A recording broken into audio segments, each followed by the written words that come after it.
Assalomu alaykum, mana azizlarim. Bugun sizlarga SMM targeting bo'yicha bepul darslik berishga qaror qildim. Demak, meni ismim Jamila. Bu sferada уже 6 yildan beri faoliyat olib kelyapman. Hozirda 6000 ga yaqin muvaffaqiyatli studentlar o'qib, bu bo'yicha targetlarni yoqishyapti, SMM bo'yicha yurg'izishyapti. Demak, bugun sizlar uchun maksimalli foydali video darslik tayyorladim. Demak, o'zi ko'pchilik menga kamida 10 ta odam yozadi kuniga. SMM nima, targetni o'zi nima? Kelinglar oldin shundan boshlaymiz.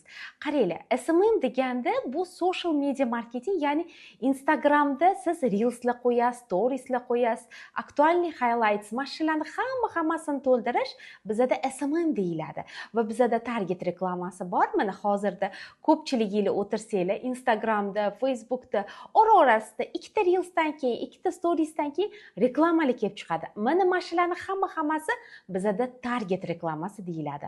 Va bugun men sizlarga target reklamasini yoqishda eng effektivniy 3 ta qadamini tushuntirib bermoqchiman. Demak, birinchi o'rinda target yoqayotganda обязательно profilingizni upakovka qiling. Kamida men studentlarimga ham ko'pincha aytaman, kamida 24 ta post reels joylaydigan bo'lsangiz, полный Instagram akkauntingiz to'ladi. Misol uchun, ko'pincha yangi ochgan akkauntlar target yoqishadi, lekin target yoqqandan keyin profilga kirganda 2 ta 3 ta postlarni, rasmlarni ko'rishingiz mumkin. Lekin bitta narsani tushuninglar-da, bu xuddi bir misol uchun siz to'yxonada to'y qilayotgan bo'lsangiz, birinchi bo'lib stollarni nakrivat qilasiz, unga har xil noz-ne'matlar qo'yasiz, to'g'rimi? Va siz kerakli mehmonlarga пригласительный berasiz. Bu xuddi shunaqa narsaki, siz target yoqishingizdan oldin akkauntingizni chiroyli qilib upakovka qilgan bo'lishingiz kerak va undan keyin target yoqasiz. Ikkinchi qadam, target reklamasini yoqishdan avvalambor siz chiroyli rolik tayyorlashingiz kerak. Chunki 95% odam noto'g'ri kreativlarga target yoqadi. Misol uchun, men ham studentlarim kelganda, ustoz, shu kreativimni ko'rib bering, shu rolikimga target yoqsam bo'ladimi deyshadi va aksariyat holatda ular noto'g'ri bo'lgan roliklarga target yoqishadi.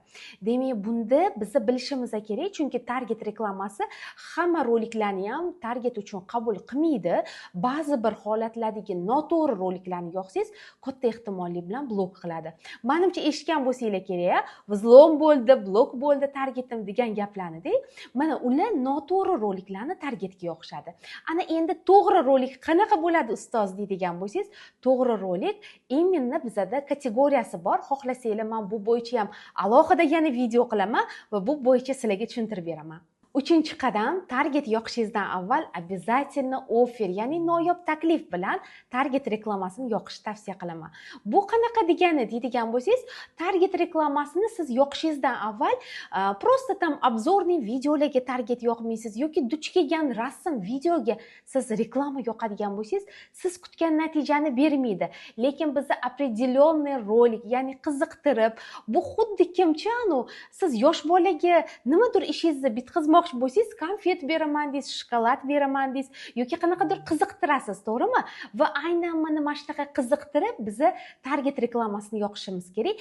Ya'ni noyob taklif bilan reklama yasasanglar, bunda ko'plab sotuvlar bo'lishiga sababchi bo'ladi. Bunda misol tariqasida aytadigan bo'lsangiz, aksiyalar qiling yoki bo'lmasam qanaqadir skidka, bonuslar ham bular qatorida kiradi.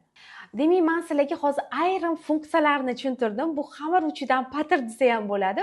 Chunki bunaqa texnikalar juda ham ko'p. Agarda siz professionalniy zo'r qilib, mijoz topib, polniy klientlar bilan to'ldirib tashlamoqchi bo'lsangiz, aynan onlayn sferani yurg'izib, unaqada sizni kurslarimizda kutib qolaman. Kimda kim o'qimoqchi bo'lsa va SMM targeting bo'yicha professionalniy reklamalar yoqishni o'rganmoqchi bo'lsanglar, hozirroq men telefon nomerlar qo'yib qo'yaman. Bemalol bog'lanib, bizga aloqaga chiqsanglar, yangi kurslarimizga qo'shilib olsanglar bo'ladi.